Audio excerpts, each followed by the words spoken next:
In a previous video, we've created our kernel class and we've created an empty class app.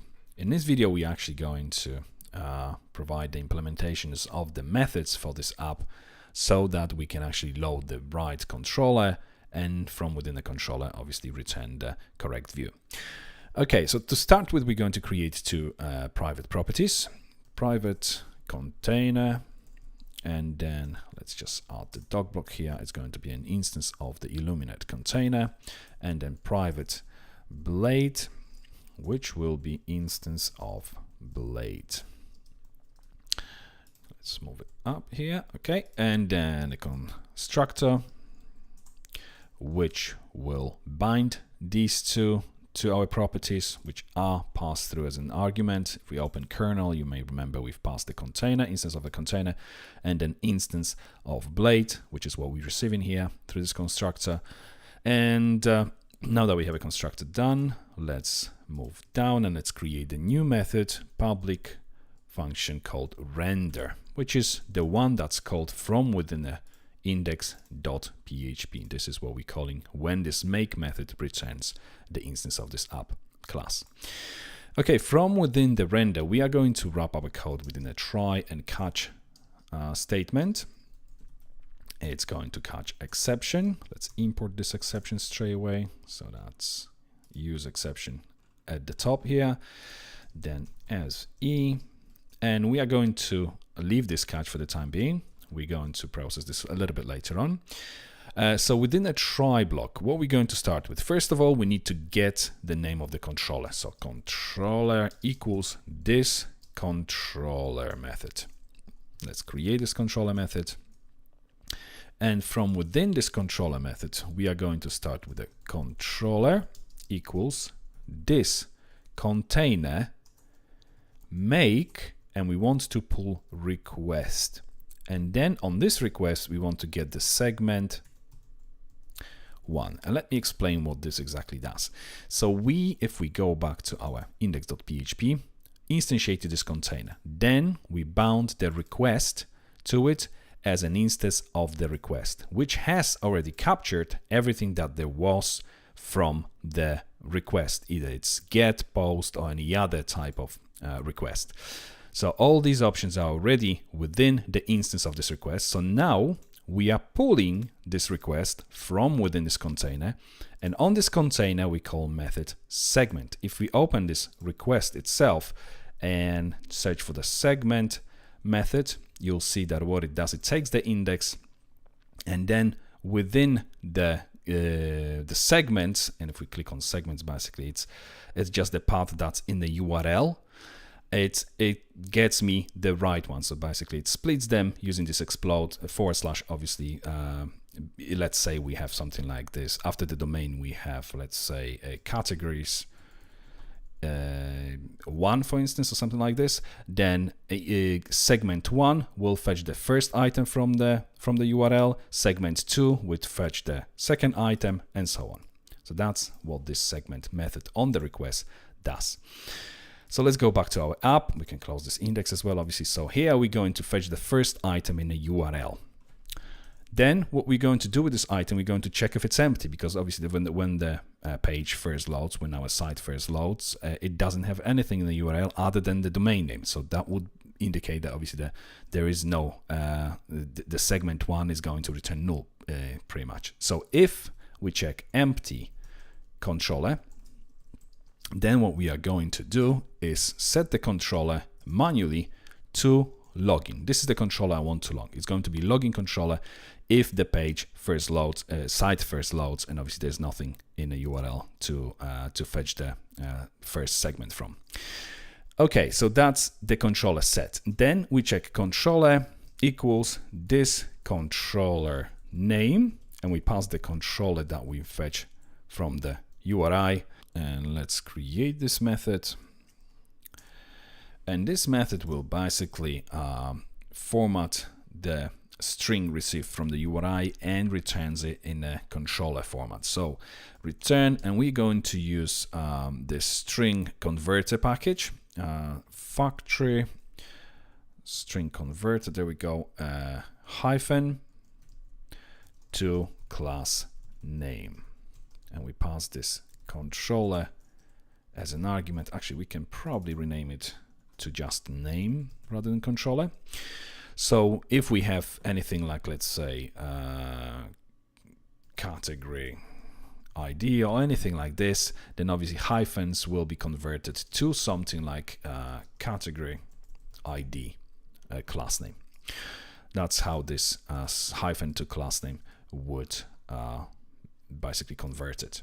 Let's just move it up here. Okay, so now controller name, let's straight away add the doc block here.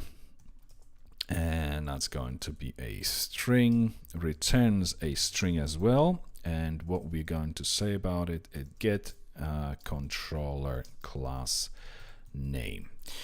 So that's pretty much it. Now going back to our render method, actually, sorry, not render method, our controller method. Our controller method, now that we have the class name, we need to prepend the namespace to this class as well. So controller equals, and in between the double quotes, 2 backslashes, up, then 2 backslashes, controllers, and then 2 backslashes, and the name of the controller class.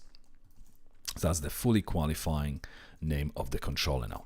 Now, we obviously don't have controllers under the app directory yet, so let's create the directory controllers. And we know that the default one will be login controller, so let's straight away create this one. So class login controller, and it's under the namespace app controllers. We leave it like this for the time being. And I think that's pretty much it. Let's now check if exclamation mark class exists. In other words, if class does not exist, because we have this exclamation mark and we passed through the fully qualifying name, including the namespace, then what we want to do is set the controller to the default controller, which is going to be app controllers page controller. And why are we doing this this way is because certain sections of the website will require specific controllers, modules basically, which, like, let's say news module, contact page module where you have to submit the form or anything like this. But every other request won't have, because if you have any dynamically generated pages within your CMS, then obviously you're not going to be creating controller for each single page that someone's going to generate dynamically through the CMS, for instance. In that case, you're going to have a page controller, and it's quickly created, and here you're going to put all the logic for returning the right page, fetching the content of the page from a database, and so on. I won't be going anywhere further with this page controller because we only focus here on the login, registration, reset password, and so on. We don't really build the CMS here, but you can obviously put all your logic within this page controller and it will work just fine. Okay, so now after this check, we know that obviously if that failed, in other words, if the class exists, then we can obviously return it. So return controller, and that will give us the full path to the controller. Okay, let's add some doc blocks here to this controller method as well. Return string, that's right, and then get controller name with namespace. Okay, and I think that's it. Let's go back to our render method. Now from within our render method, we're going to continue controller equals new controller, and we pass through 2 arguments, this blade and then this container. So our controllers will take blade and container as constructor arguments, and then we create the method variable, this method within our app class, which we'll create in just a second, and then we pass the instance of our new controller. Okay, so let's add this method, and this is going to be an instance of the controller. We don't have it yet, so let's quickly actually add this controller. This is going to be a super class which all of the controllers are going to extend. So controller, and let's make it an abstract straight away. Save it, close it, and let's import it here. App controller. There we go. Let's just move it down after all these dependencies. Okay, And so that's what we're going to receive. Then from within this method, we are going to start with method equals this container. Again, fetching the request from this container, and then segment 2 this time. So whatever the second item in the URI is going to represent the method. And again, if it's empty, then we need some default method. So method, if empty method, then return the default one will be index. So every controller should potentially have an index, because when we call the URI, let's say something like categories, then the default index method will be called on this categories controller. And obviously if we pass second argument, let's say submit, then obviously submit will represent the method. So it's going to be controller, then the method after that. So basically controller in action. Okay, so default one will be index, but rather than returning it, let's just make it method, basically associated with it. And then we go for method equals this method name. Same thing as we did before with the controller. We pass through the method, and this method will do the same thing as we did with the controller name. So private function method name. It takes string, the name of the method, and it will return factory, string converted factory, and this time it's going to be hyphen to camel, because methods, if I pass this name through as an argument, because methods might be, as we have them here, basically lowercase the first word, and then all the following words starting with the first letter in capital, in camel case.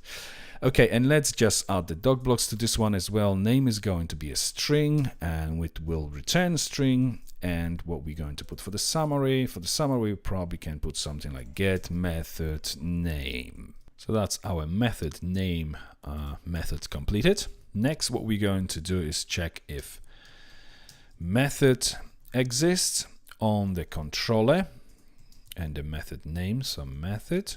So if it doesn't exist, what we're going to do is simply throw an exception. Throw new exception saying invalid method call.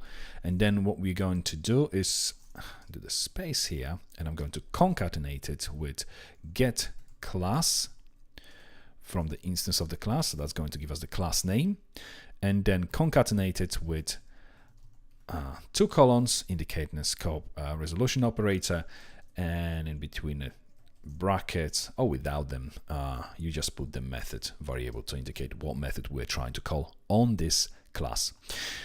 And obviously if that fails, in other words, the method exists on this controller, on this class, then we return this method name. So that's everything for our method. Let's add the doc blocks. It returns string, throws exception, it takes controller instance, and then get method name.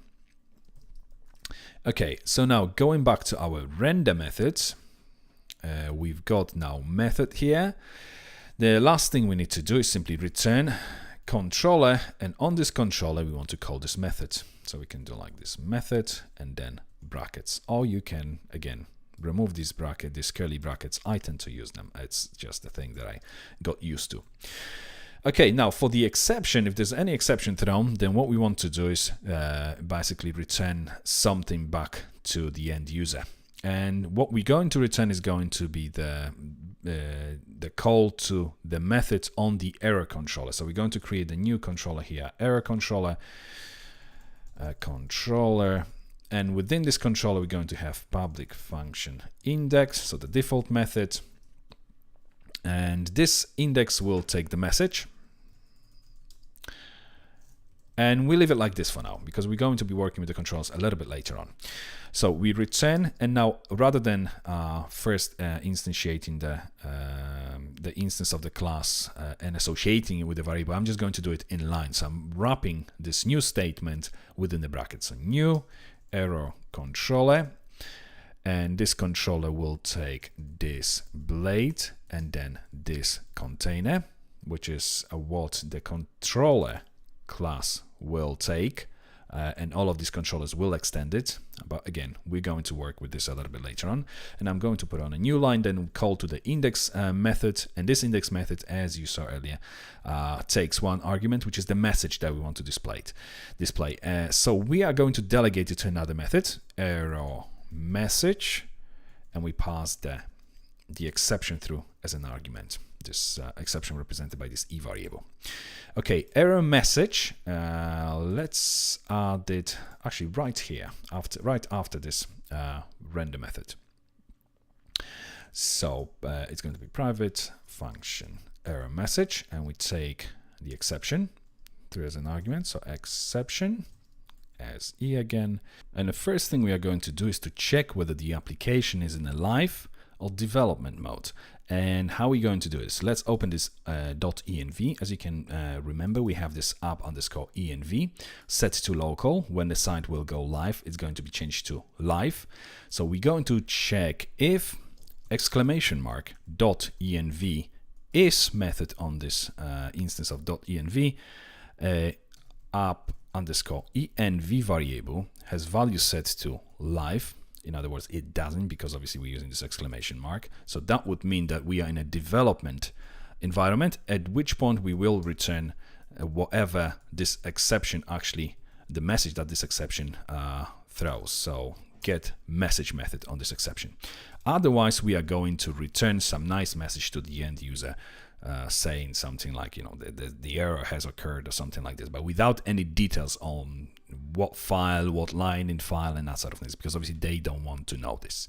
Live error message. We don't have this message, this method, so let's quickly create it after this error message. Private function live error message, and let's just return something. The URL or the page you are trying to access, does not exist.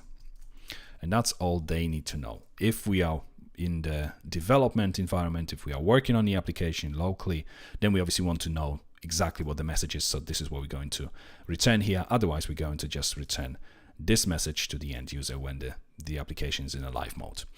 Okay, so let's just get some doc blocks for this error message. And what we're going to say here, get 404 message. And then for the live, we're going to say it will return string. And what we're going to put here, get 404 message for live environment. And I think that's everything within our app class. Let's just check if we've missed anything. Oh, we've got some doc blocks here for the render. So it return string and summary call method on the controller. And I think that's going to be it. Okay, let's just put this down here. We can save and close this app. We can close this .env and move to the next video.